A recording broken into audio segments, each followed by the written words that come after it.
Happy New Year. Everybody, please silence your phones as Dawn Adams comes forth as our Rotarian of the day and leads us in the prayer, pledge, and the four-way test.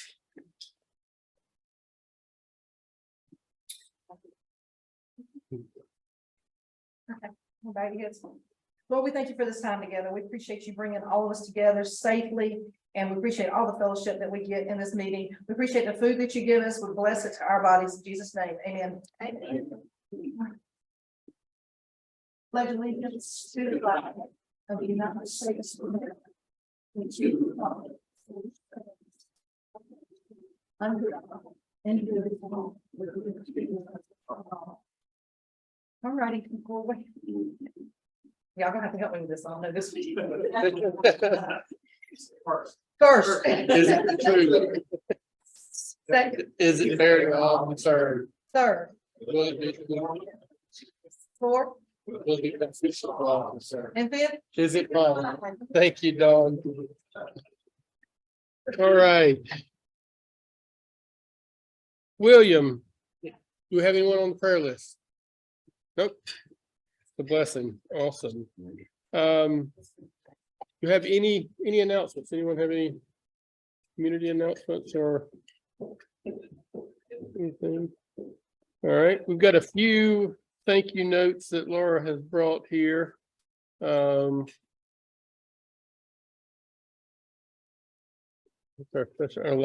raffle. Let's see here. Thank you from the Central Georgia Council of the Boy Scouts for the donation that we made for them. And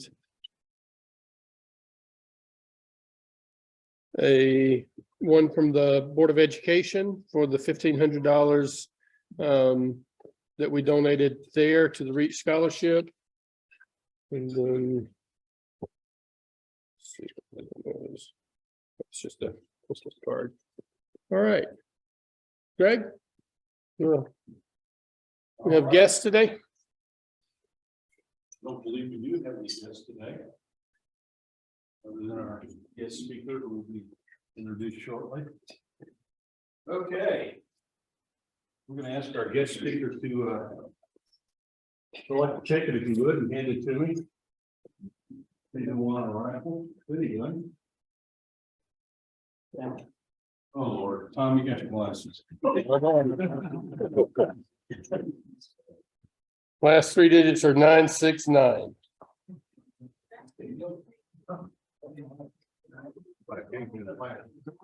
Oh, is that you got? That's me.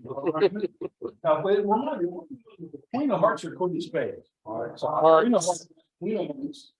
It's not the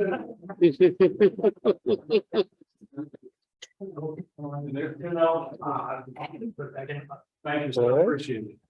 Excellent. Thanks, Greg. Aaron? Update. Y'all on it's awesome. This is such a big job. We understand. Oh my gosh. Just when you think you got them all sold, they come out of the woodworks. It's unbelievable.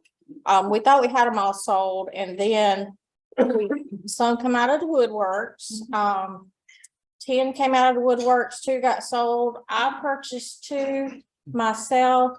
That leaves 6 tickets. I hope I got 6 friends in the room. So 2 for you. You got it. 1, there's 3, 4. Come on, 2 more. 5, 6. Got y'all. Y'all come see me. I'll give you a number.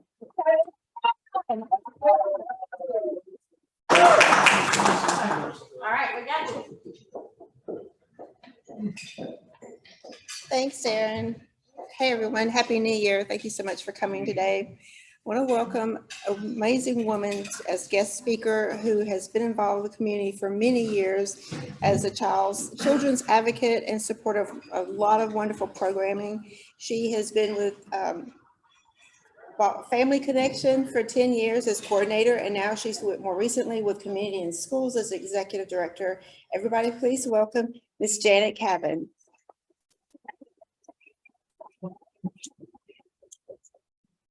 Thanks. Well, hey, everybody. I am happy to be here with you today and talk a little bit about communities and schools. I know that y'all know a lot, because you've been involved with communities and schools for many years. And, we have several board members here, and I'm sure that they told you about stuff. We got Brett Montoy back here, and Terry Brooks back here, and Greg Tyson right there, and Terry Kennedy, and Lynn Chandler, and of course, Dr. Price. I don't think there's anybody else in here, that's on our board, but we are an affiliate of a national organization, and our purpose is to help children do well in the classroom, to graduate from high school in time, and to have hope for the future. And so we want to provide as much as we can to help students succeed. Excuse me, to help students succeed.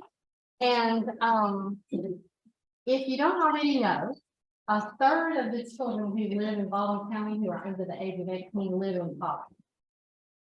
11,000 of our about 50,000 residents here in Baldwin County are food insecure. And also, if you don't know, no community can sustain those kind of numbers. We just can't do it. It's like a leaky ship.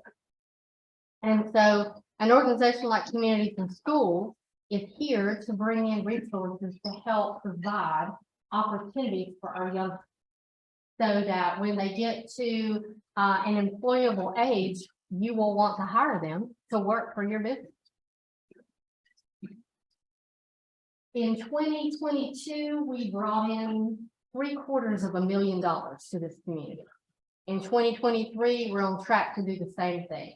And this is financial resources that come from a state level or a national level. This is outside resources that we're bringing to the community. And one of the reasons why we can go after dollars that big is because we have community support, like a lot of you in this room.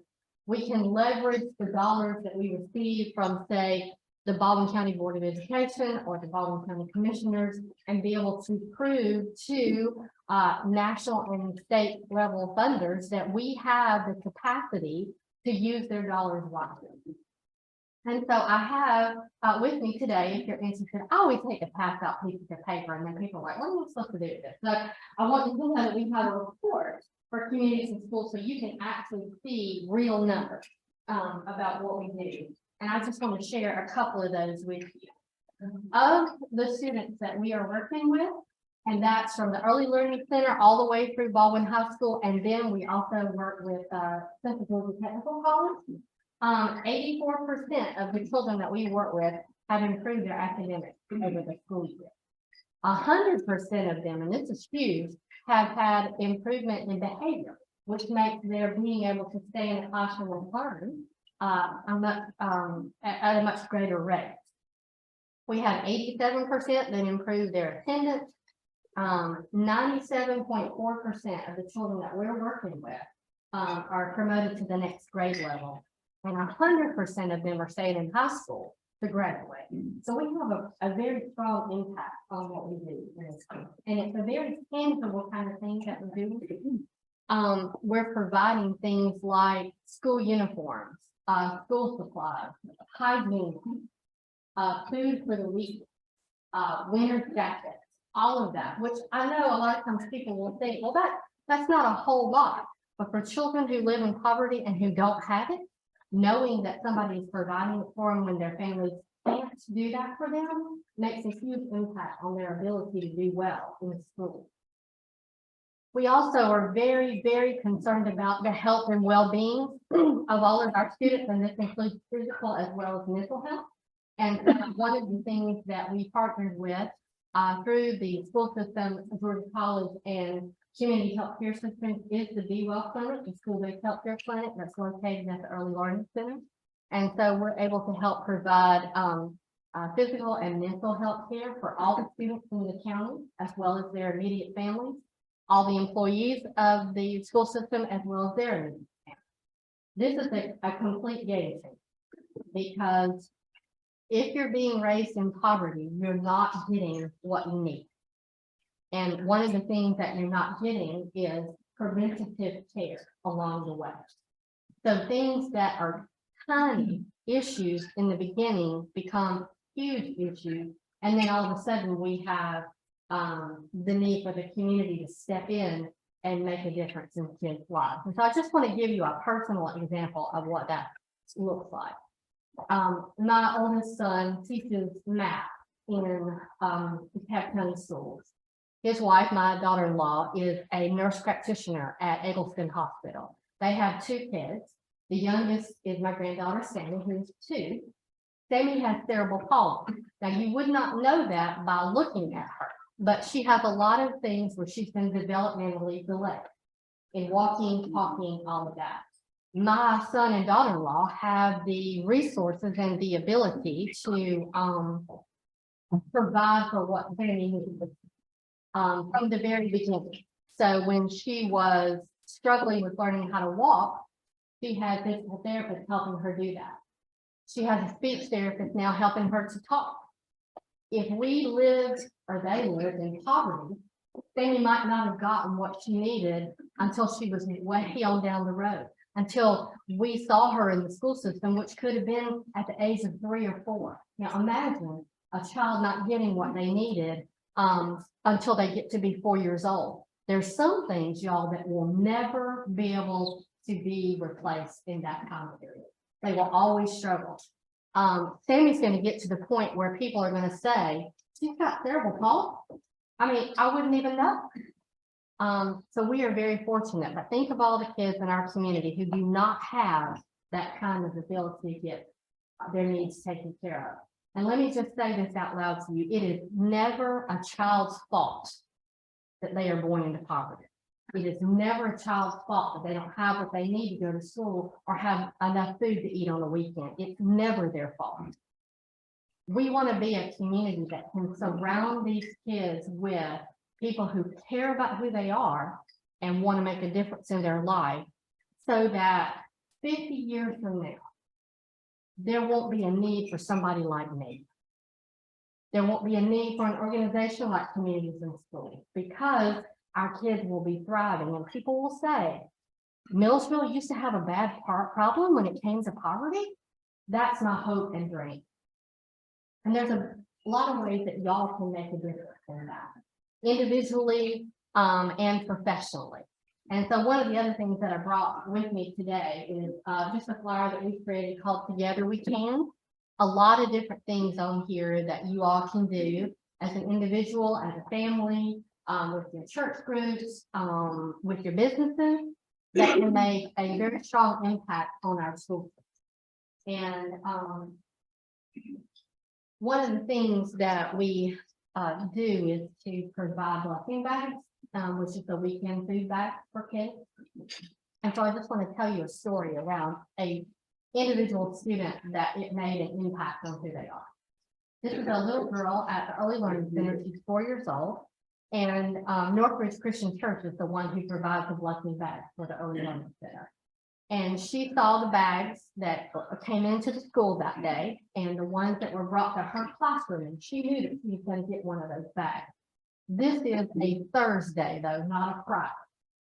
And so when she saw the bags come in that morning to her classroom, she didn't want to go anywhere the rest of the day. She didn't want to go outside and play on the playground. She didn't want to go to the cafeteria to have lunch. She didn't want to go down to the media center to have story time. She was pissing a complete fit every time they left the classroom. And so the teacher finally said to her, couldn't figure out what was going on. They called the director down there so that she could talk to her. Anyway, long story short, this little girl was terrified to leave the classroom because she knew her blessing bag was in there and she didn't want anybody to take it. And so now they got to break the news to her, right? It's Thursday, not Friday. So you're not taking this bag home today. Complete meltdown, complete meltdown.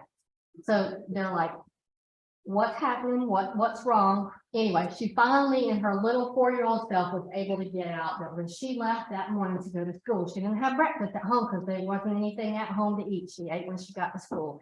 And she said, if I don't bring this home, my little brother won't have anything to eat tonight. Now, I don't know how old her little brother was, but she's only 4. She's carrying around this burden that her little brother doesn't have anything to eat. So, of course, they gave her a blessing bag, and they gave her another one on Friday. But that's the kind of thing that we're talking about. We're not talking about all of these numbers that I've been given, we're talking about individual students who need our help. And so if you want to take one of these sheets and you and your family or you and your business want to contribute some things, that's wonderful. If you would like to come into our schools, and I mean on a regular basis, tutoring or mentoring, that would be wonderful. We will help you. We will take you step by step on what that looks like and how you can make an impact. If you have something that you want to do or that you think that would benefit the students involved in county, and it's just a once or twice a year kind of thing, we want you to do that too. But one of the things that I want to mention to you today, because I know of y'all's interest in time and effort and funding that you put into literacy, is we have received 2 different grants that are going to help us to take books out into the community. And one of the things that we want to be able to do is with each of the books that we give away to all the kids who come to the different events and to their family, there's a QR code in the back. And if you will click onto that QR code, you're going to hear somebody read the story. And so if you would like to be a reader, what we're going to do is we've already set it up through Georgia College where we will use their sound room.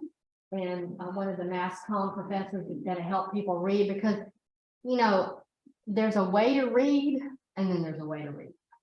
And we want it to be the way to read because we want kids to be engaged. So it won't be me telling somebody, reread that line right there, put some emphasis right here and change your voice to sound like that, you know, character or whatever. But we're going to have a professional helping people so that the reading along with the story is captivating, just in case a kid doesn't have somebody at home who either can or will read with them, then it'll be community members when we read with them.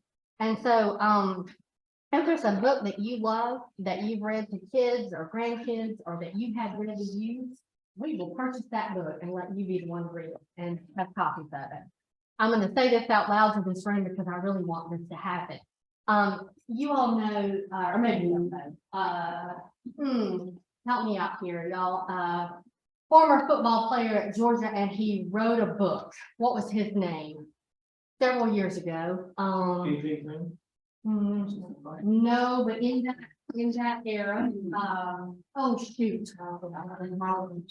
that's who it is. I want Javon Bullard to read his book.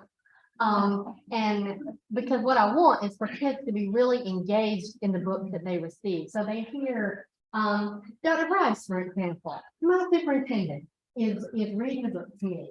Or we're going to have young people, kids who are reading to other kids, but we want to make this possible. And so if you want to do that, please let me know. I'll be happy to put you on the list and we'll get you in and we'll ask you to spend about 30-45 minutes reading the book, and we'll have you doing that throughout the community.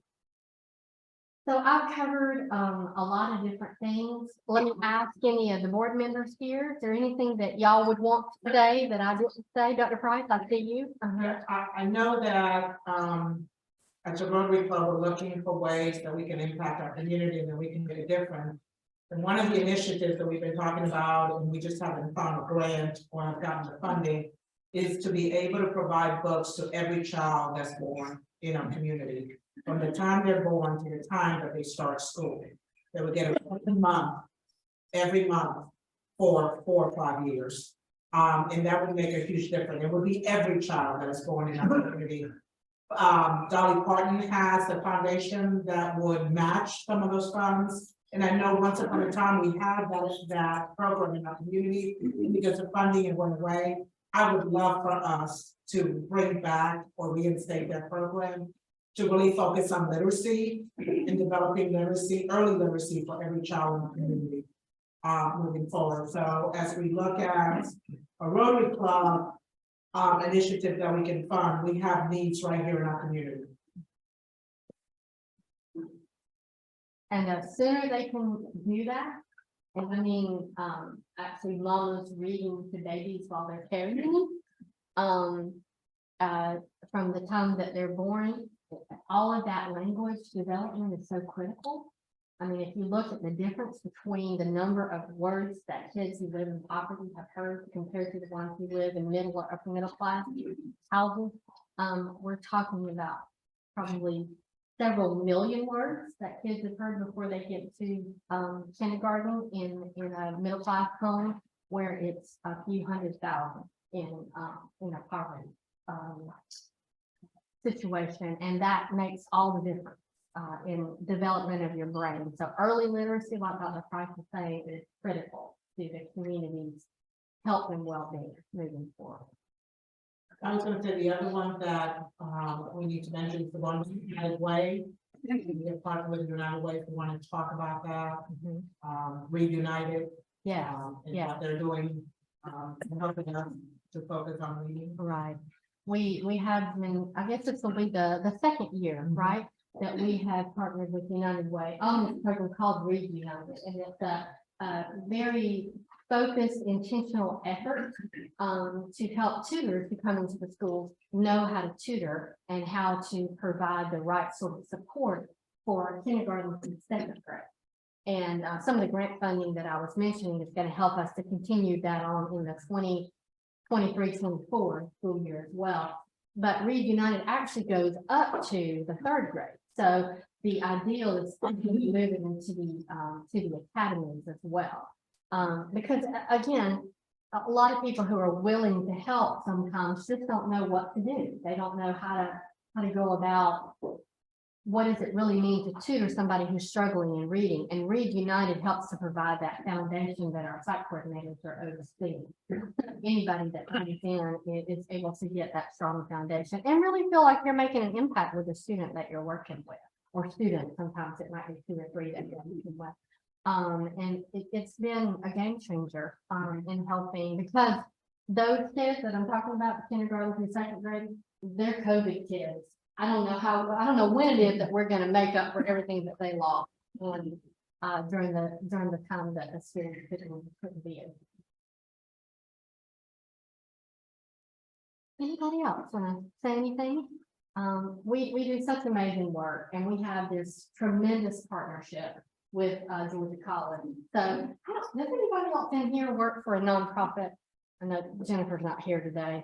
Anybody else?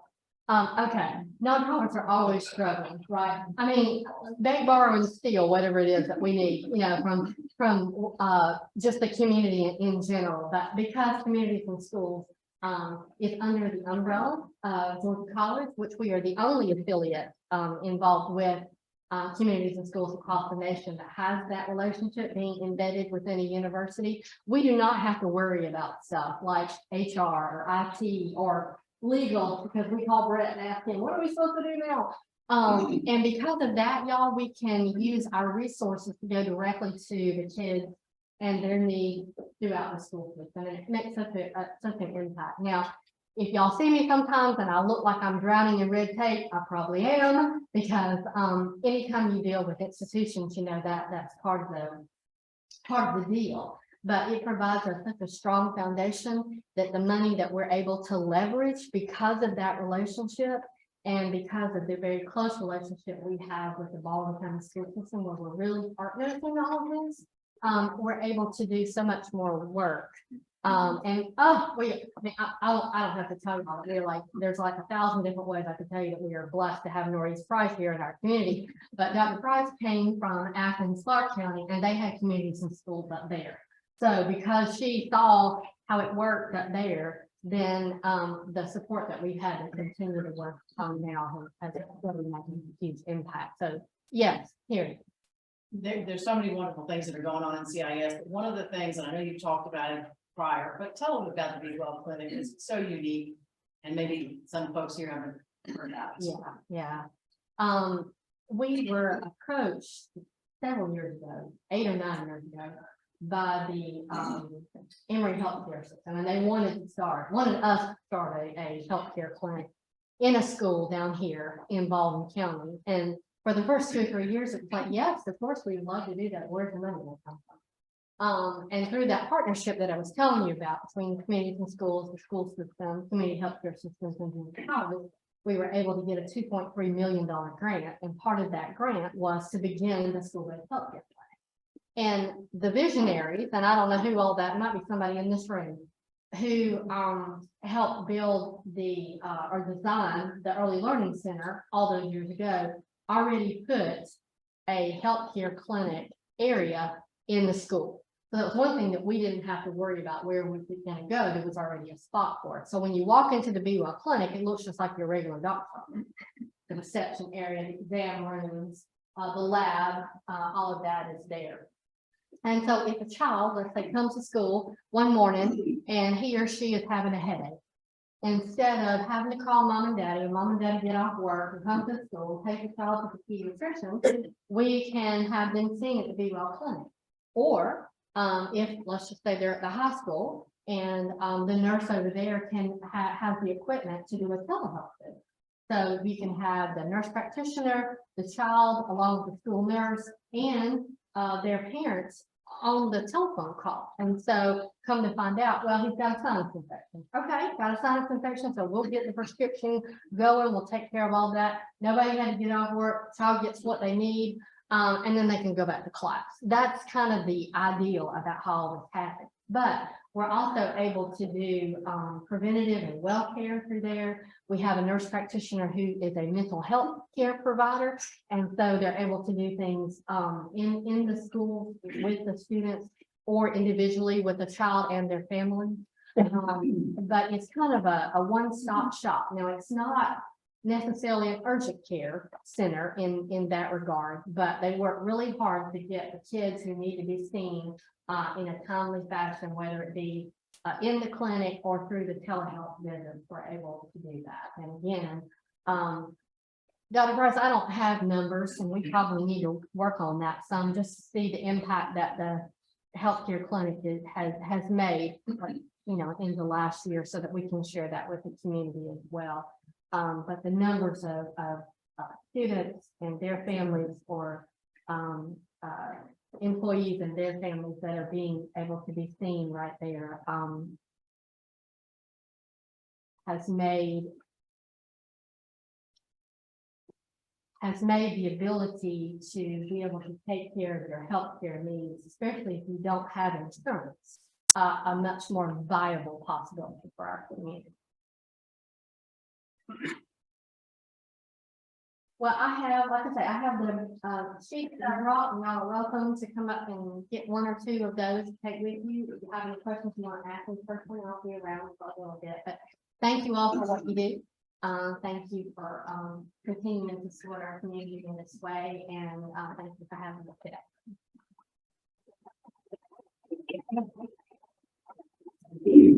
Thank you, Janet, and thank you for everything that you do for our community and communities and schools as well. Urge everyone to come look at these opportunities to get involved. I kind of like the idea of reading a book for the kids. That's pretty cool. So next week, Jennifer will be back with your regularly scheduled programming, and everybody have a great week.